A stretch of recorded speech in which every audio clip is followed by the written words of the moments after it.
Kita ke informasi selanjutnya, kita simak terlebih dahulu pernyataan Menteri Koordinator Pembangunan Manusia dan Kebudayaan Muhadjir Effendi langsung dari Istana Negara.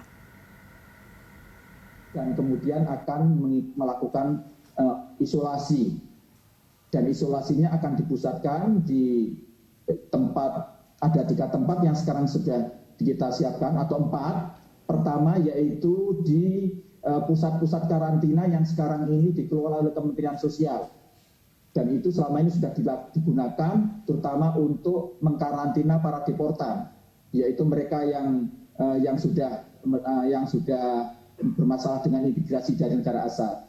Kemudian yang kedua adalah di Pulau Galang, dan yang ketiga adalah di Kepulauan Natuna, dan yang keempat adalah di Pulau Sebaru. Itu adalah untuk mereka yang bergejala COVID. Sedangkan yang sehat nanti akan dikembalikan ke daerah masing-masing. Yang tahap yang kedua adalah pemilahan asal. Setelah mereka nanti yang sehat ini akan dipilah sesuai dengan asalnya dan akan diangkut sesuai dengan kebutuhannya. Bisa angkut darat, bisa angkutan laut. Sedangkan yang angkutan laut nanti akan menggunakan KRI dan akan berlabuh di tempat-tempat daerah mereka tempat mereka tujuan mereka, mulai dari Jawa Barat, kemudian Jawa Timur, termasuk Sumatera dan Jawa Tengah, itu semua nanti akan diangkut oleh kapal KRI. Sesampai di daerah masing-masing nanti akan ditangani oleh pemerintah daerahnya. Mulai dari tempat dari pelabuhan sampai kemudian diantar ke tujuan akhir, itu akan menjadi tanggung jawab dari pemerintah daerah masing-masing. Sesampai di tempat tujuan, mereka harus menjalani karantina 14 hari, dan setiap desa oleh Kementerian Desa, oleh Kemendes sekarang sudah disiapkan karantina untuk kalau nanti seandainya ada WNI yang datang dari luar negeri ini. Kemudian yang kedua yaitu yang majelis tabligh nanti sama anak buah kapal. Jadi anak buah kapal ini sekarang skemanya tidak seperti yang semula, yaitu dari pelabuhan, tapi mereka dengan pesawat udara, dan nanti Bu Menteri Luar Negeri bisa lebih menjelaskan. Sebagian besar adalah mendarat di Bandara Ngurah Rai. Karena itu sudah ada kerjasama dengan pemerintah provinsi dan kabupaten kota di Ngurah Rai. Mereka juga sudah disiapkan prosedur protokol pengawasan kesehatan kepada yang bersangkutan seperti yang tadi sudah saya singgung tadi. Yang terakhir untuk majelis tabligh itu juga sama, nanti semuanya akan kita statuskan sebagai ODP yang kalau pulang, sedangkan yang bergejala juga akan kita tetapkan sebagai PDP. Dan juga akan kita tempatkan karantina, tetapi sesuai dengan arahan Bapak Presiden, antara anak buah kapal, WNI yang datang dari Malaysia, dan jamaah majelis tabligh ini akan kita tempatkan di tempat yang berbeda. Untuk masalah WNA dan penjelasannya lebih lanjut, mungkin Bu Menlu akan menjelaskan. Monggo Bu Menlu, silakan. Baik, terima kasih Pak Menko. Teman-teman wartawan yang saya hormati, dengan semakin besarnya tantangan penyebaran COVID-19 di hampir seluruh negara di dunia, maka pada hari ini Bapak Presiden baru saja memimpin rapat terbatas, terutama untuk membahas 2 hal. Yang pertama adalah mengenai lalu lintas kepulangan WNI. Yang kedua adalah pengaturan lalu lintas kunjungan atau transit orang asing ke wilayah Indonesia. Sebagaimana teman-teman dan Ibu Bapak ketahui, pemerintah Indonesia terus berusaha untuk menangani penyebaran COVID-19 di dalam negeri dan sekaligus melakukan perlindungan warga negara Indonesia di luar negeri semaksimal mungkin. Presiden secara jelas menyampaikan mengenai pentingnya untuk memberikan perlindungan terhadap WNI di luar negeri, kemudian melindungi kesehatan WNI terhadap kemungkinan terpapar COVID, dan pada saat yang sama juga melindungi wilayah, dan rakyat Indonesia secara lebih luas terhadap kemungkinan terpapar COVID-19 lebih jauh lagi.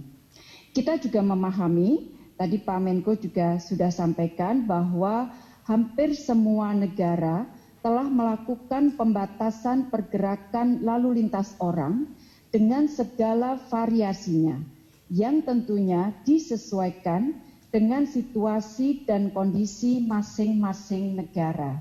Teman-teman, tidak ada kebijakan yang one fits for all. Kebijakan-kebijakan ini tentunya membawa dampak terhadap keberadaan WNI di luar negeri. Tadi juga sudah disampaikan oleh Pak Menko PNK. Salah satunya menyangkut kepulangan WNI ke Indonesia dalam jumlah yang jauh lebih besar dari masa yang biasa.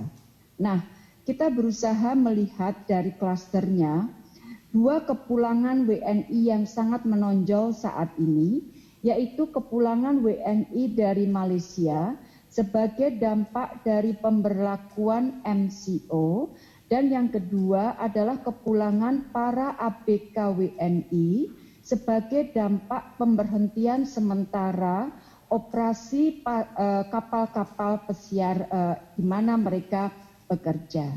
Nah, di tengah berbagai pembatasan yang berlaku di masing-masing negara yang bervariasi tadi, perwakilan Republik Indonesia di luar negeri terus berusaha secara maksimal memberikan bantuan bagi WNI yang terdampak dari aturan-aturan tersebut, termasuk isu terkait pemulangan WNI dari Malaysia dan juga ABK. Nanti secara terpisah saya sampaikan juga mengenai masalah jamaah tabligh. Sebagaimana teman-teman ketahui bahwa dari segi jumlah, maka WNI kita yang tinggal dan bekerja di Malaysia, jumlahnya sudah dapat dipastikan melebihi angka 1 juta orang. Jadi jumlahnya cukup besar. Sementara data yang kita bisa himpun untuk ABK yang bekerja di kapal-kapal pesiar, jumlahnya adalah sekitar 11.838 yang bekerja di 80 kapal. Jumlah ini mungkin dari waktu ke waktu akan terus bergerak sesuai dengan data-data yang masuk ke kami. Nah, saya ingin sedikit memberikan beberapa contoh bantuan seperti apa yang selama ini sudah diberikan oleh perwakilan kita di luar negeri. Misalnya untuk ABK, kita memastikan bahwa hak-hak mereka, para ABK WNI kita, dipenuhi oleh perusahaan di mana mereka bekerja. Tadi pagi misalnya, contoh yang lain, subuh, waktu di Indonesia pukul 5, berarti di Malaysia pukul 6, saya sudah melakukan komunikasi dengan konjen kita di Johor Bahru yang pada saat itu sudah berada di pelabuhan Setulang Laut untuk memastikan bahwa proses teman-teman kita yang ingin pulang dapat berjalan dengan lancar. Saya juga melakukan komunikasi dengan konjen RI di Kuching dan KJRI terus memberikan bantuan bagi WNI yang memang ingin pulang untuk Kuching. Mereka pulang melalui batas darat. Teman-teman, mengenai jamaah tabligh, data yang kita peroleh sekali lagi, jumlah yang pasti kita tidak pernah tahu, tetapi at least dari data yang kita peroleh sampai saat ini, maka jumlah jamaah tabligh yang ada di data kita adalah sekitar 1.456 dan 731 di antaranya berada di India. Teman-teman yang saya hormati, tadi Pak Menko sudah menyampaikan mengenai protokol kesehatan yang berlaku setiba para WNI di pintu-pintu masuk di Indonesia. Maka beberapa protokol yang sudah kita berlakukan dan akan terus kita berlakukan antara lain adalah pemeriksaan kesehatan tambahan di pintu ketibaan. Yang kedua, teman-teman kita yang baru tiba wajib mengisi Health Alert Card yang disiapkan oleh Kementerian Kesehatan. Pak Menko tadi juga sudah menyampaikan, bagi yang menunjukkan gejala, maka akan ditangani lebih lanjut, yaitu kemudian akan dilakukan karantina secara terpisah dan ditangani lebih lanjut. Bagi yang tidak menunjukkan gejala, maka sangat dianjurkan bahwa mereka tetap melakukan karantina mandiri selama 14 hari. Nah, tadi di dalam rapat Pak Menkom Info menyampaikan mengenai aplikasi Lindungi Peduli yang dapat digunakan untuk memantau pergerakan